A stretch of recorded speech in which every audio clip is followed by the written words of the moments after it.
Good morning, Ms. Ford. Good morning. Ma'am, you're charged with driving while intoxicated. You're facing up to 6 months in jail and or a $2,000 fine. We're going to do probable cause. You have the right to remain silent. Anything you say can or will be used against you.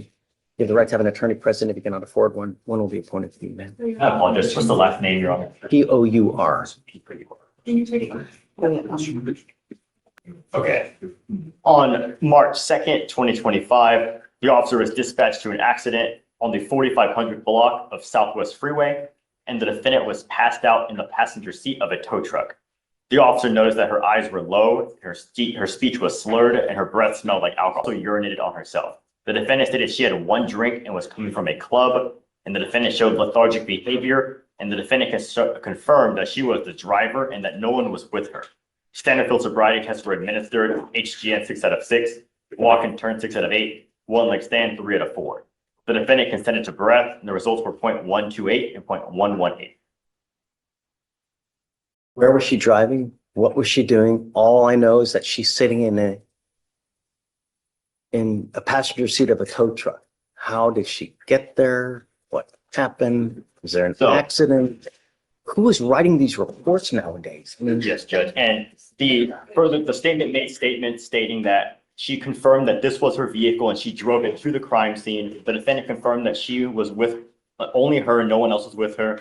The defendant confirmed that she was on her way home from a club where she consumed alcohol. And the defendant's vehicle was found stalled on the shoulder of a busy freeway. And the officer wrote that led the affiant to believe that that there was no one else that fled from the scene. And the officer wrote from the affiant's training experience that he believed that the defendant was the driver of the vehicle based on the statements made to him and finding the vehicle.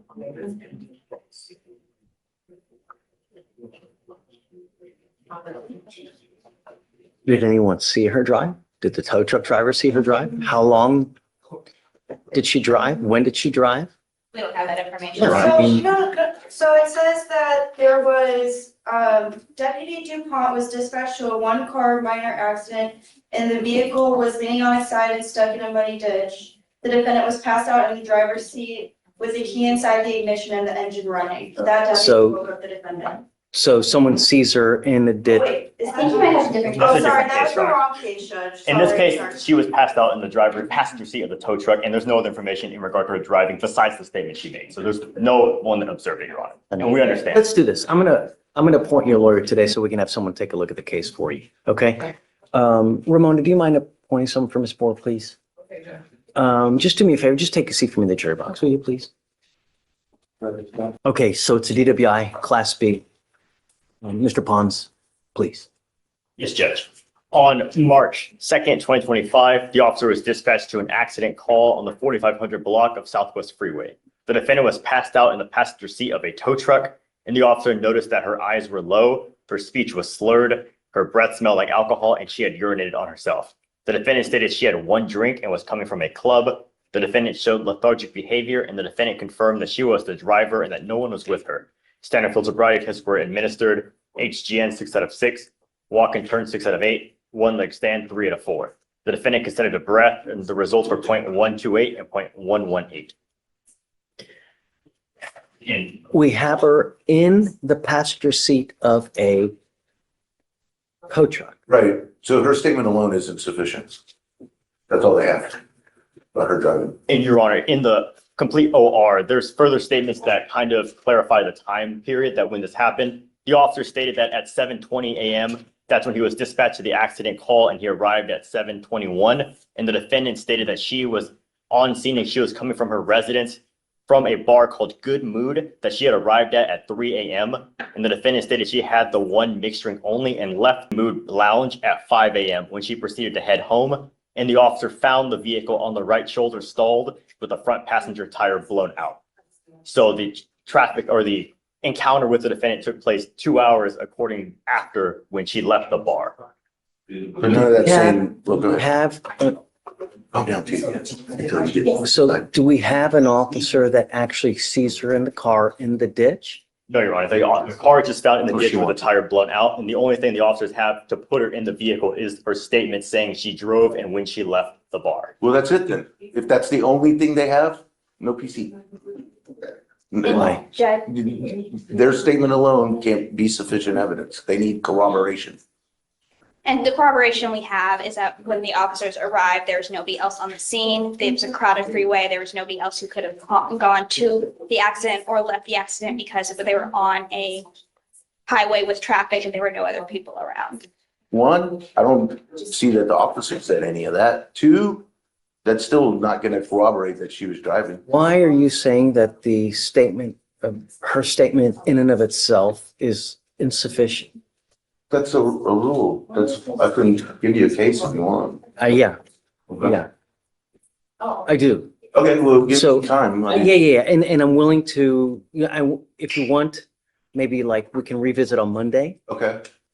because I want to give you time. I want to, Wait for her appearance? For Monday? yeah, I'm going to put her under conditions though, but yeah. Understood. Okay. But I'd like to do a deeper dive on the PC and I want to know, is that in and of itself insufficient? And it'll give you more time as well. I'll reach out to the officer. Let's reach out Monday and we'll do more, I guess, formal hearing. Ms. Poor, we will have an additional hearing on Monday to determine whether there's sufficient probable cause to go forward. So you need to stay in contact with Mr. Pons and he will tell you how we went forward on Monday. As it stands now, I'm ordering you not to consume alcohol or illegal drugs while you're on bond in this case. Do you understand? If I find that you consume alcohol or illegal drugs, I'm going to revoke your bond. I will put you in jail. Could you guys run her license, please? And any other prior DWIs? Your Honor, no prior DWIs, and we're running her license right now. You are not allowed to drive unless you have a valid Texas driver license and liability insurance in your name. If you do not have car insurance, you are not allowed to drive. Do you understand? Okay, Eligible, Your Honor. great. So for now, I'm going to have you sign a reset with Ramona. We're going to set it for Monday. You don't have to be here. No. We're going to waive your appearance, but Mr. Pons will let you know how everything transpires on Monday. And then after you sign a reset, I'll have you meet with Felicia if your bond conditions. And after that, you'll be free to go. Okay? Okay, Mr. Pons. Thanks. Okay, thanks. See you Monday. So she needs to meet for bond conditions. Yeah, Okay. she needs to sign a reset, but yeah. Mr. Crump, you are charged with unlawful restraint. You are facing up to a year in jail and or a $4,000 fine. We're going to do probable cause. You have the right to remain silent. Anything you say can or will be used against you. You have the right to have an attorney present. If you cannot afford one will be appointed to you, sir. Yes, Judge. On March 1st, 2025, at approximately 2:27 p.m., the officer was dispatched to a disturbance call in Harris County, Texas. Upon arrival, the officer met with the complainant, who stated that her child's father caused the disturbance and got her kicked out of the motel. The complainant stated her and the defendant got into an altercation due to the defendant trying to take a child away that they have together and the complainant not wanting to be together anymore.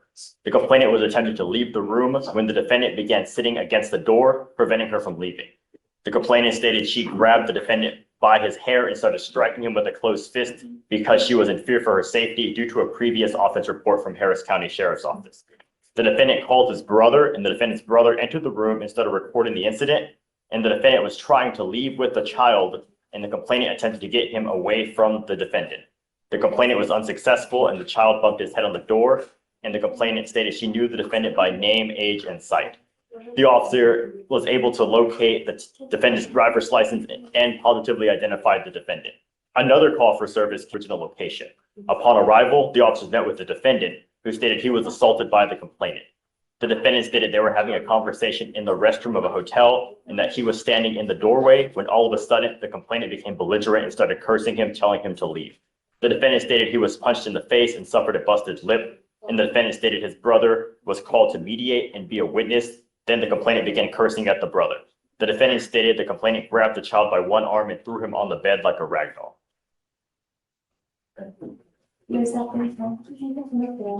Mr. Crump, I'm going to find that there's probable cause to go forward with the case. Did she ended up getting charged as well? I do not see a charge for the complainant, Your Honor. So just don't have any contact with this person. That's all I'm asking you to do. You know, sometimes when you have cancer in life, what do? You cut it out, because if you don't, it kills you. Some people in life can become a cancer to you as well. So that's it. I don't want you to have contact with this person. Do you understand? If I find that you do, I'm going to revoke your bond. I will put you in jail. I'm also ordering you not to be in possession of weapons as well, Mr. Crump. ¿Están claros? Ok, voy a poner que estén claros ahí. You have the ability to hire a lawyer, or would you like to apply for a court-appointed lawyer?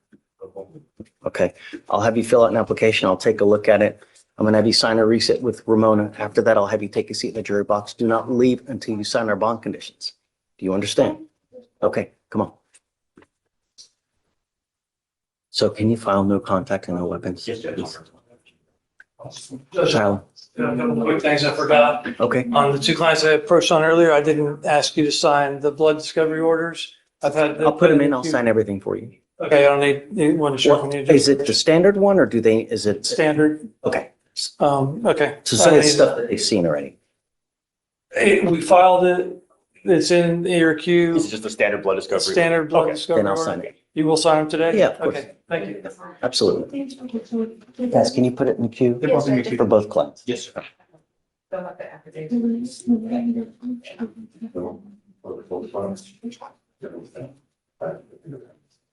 Sorry, Judge, one of those was mine, one was David Smith, so if you see my name. I got it. If you can sign the other one as well, I appreciate it. Yeah. Yeah.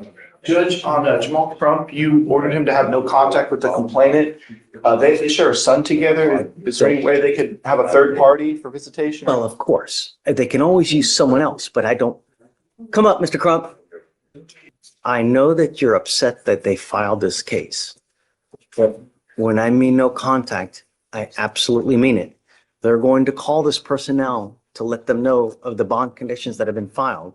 So if I get wind that you have contact with this person, then we're going to have issues.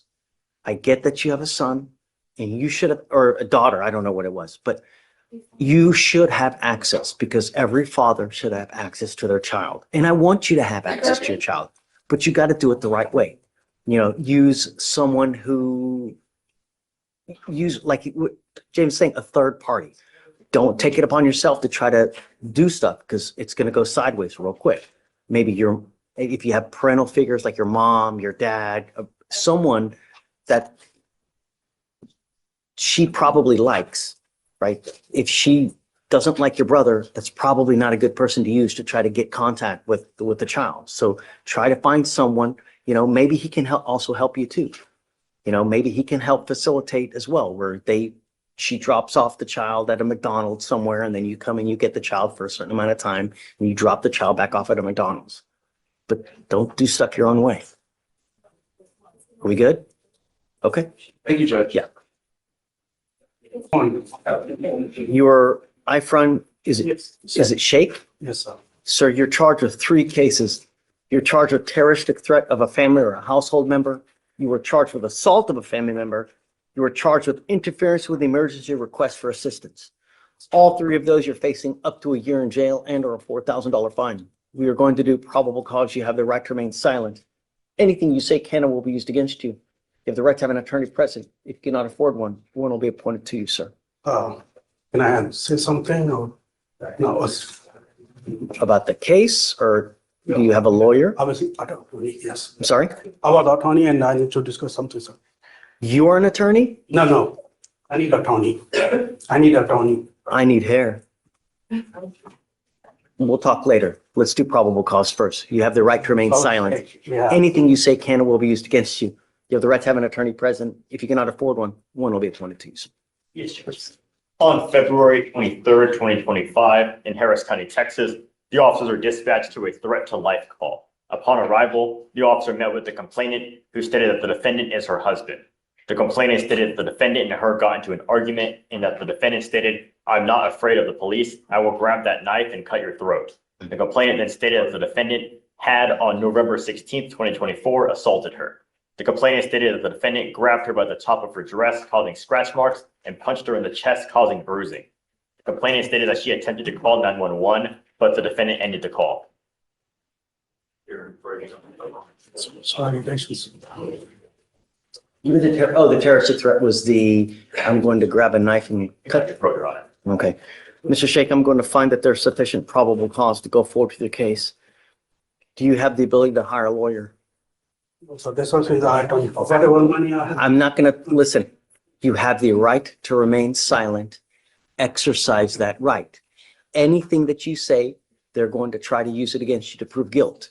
So what I can have you do is I can have you fill out an application. I will take a look at it to see whether you qualify. We don't give appointed lawyers like it's candy on Halloween. You have to qualify, and if you do, then I'll take a look. But I need you to fill out everything. As it stands now, I am ordering you as a condition of your bond not to have any contact with the complaining witness in this case and not to be in possession of weapons.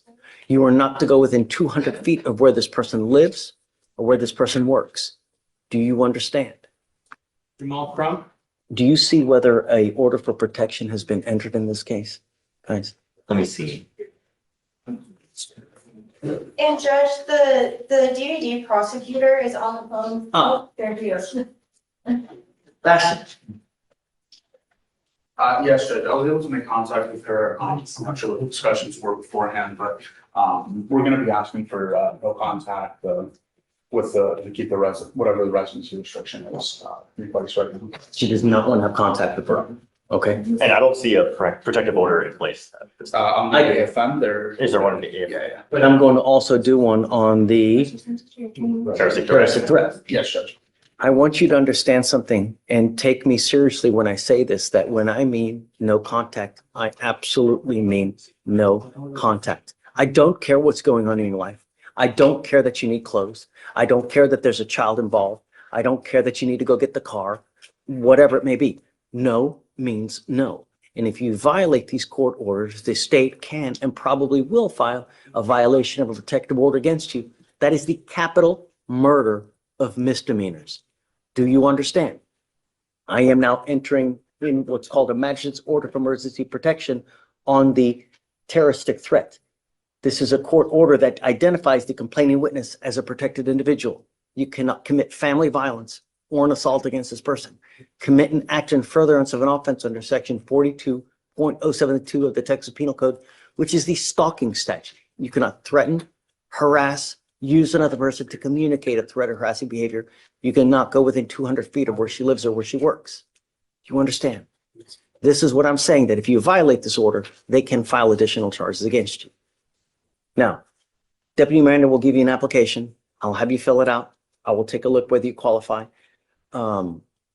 Anything else you want? Oh, No, Judge, we're comfortable with no contact. so can you also file the no contact and no weapons so that it outlives the, okay. Do not leave until you sign our additional bond conditions. Yes. Okay, please. Whoa. Double team. Hi, Harold. How are Well, they've you? got two over there too, so. Friday. We're approaching on Mickey. Nikki? Yes, he's in custody. Okay. He's got a fugitive case and then he's got two local cases in this court as well. So I'm assuming one represents one on the fugitive, you, Cases. okay. Hey, Judge, we're gonna ask if, since he has a parole hold from Louisiana, if you'd be opposed to withdrawing not revoking, but drawing the PR bonds and setting a money bond for him. Sure. That way he wouldn't be snatched out. Credit regardless. If someone's in custody, even if we don't have a hold on them, I always give the credit regardless. I'm happy to do it. Well, and But Judge, the other We'll issue raise it by $1. is if he goes to Louisiana and bonds out, he has cases here and there and getting back and forth, just setting someone up for failure. because- So revoke it then? Well, could you not revoke it, maybe withdraw it? Is there a way to do that without punishing him? Withdraw. The PR bonds? We can ask you to reinstate Mickey. it. It's just, we didn't want a situation where you set up a stare facious. This certain order from Sylvia Cherry, and last time we tried doing that, it was weird. If we ended up bond revoking it later on because it never went through, which is. I don't know how, theoretically, I don't know how you would, because I have to have, so what would happen was I would revoke the GOB. Yep. And we'd basically have him sit on $100 bond that he just can't make. Right, but if things were to change or his local cases were dragging out, we could come back and ask you to reinstate the PR bond. Because it's not a true violation, we're just doing it to keep him here to resolve his cases. Sure. And can you revoke But it? like I said, I'll give you the credit regardless. If you want to leave it now as is, he's in custody. I'll give you the credit regardless, or Well, he signed the waiver and it's Louisiana, so they're gonna come get him.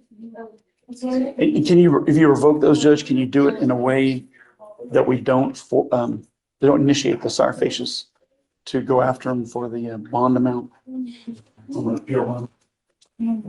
they wouldn't. They won't. I haven't seen it in years. I see them all filed, everybody's cases. I haven't signed one in 5 years, 5.5 years. I don't even see them filed like they used to, number one. Number two, if I revoke the bond and it puts a hold on so we better not do it, because if I revoke the bonds, it puts a hold on Louisiana. Well, that's what we want, Judge, so he can resolve the cases here.